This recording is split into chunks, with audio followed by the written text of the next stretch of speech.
You are looking at Julian's pronunciation guide, where we look at how to pronounce better some of the most mispronounced words in the world, like this other curious word. But how do you say what you're looking for today?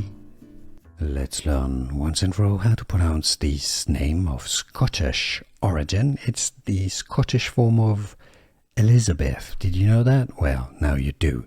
If you want to learn more Scottish names pronounced, stay tuned. I've got many more videos for you at the end of this one. The Scottish or English pronunciation are similar. Elspeth. Elspeth. Elspeth. It's easy once you know Elspeth, and now you know. Here are more videos on how to pronounce more confusing words and names too many mispronounced. Like this video if you found it useful. I appreciate your support. I'll see you soon, and thanks for watching.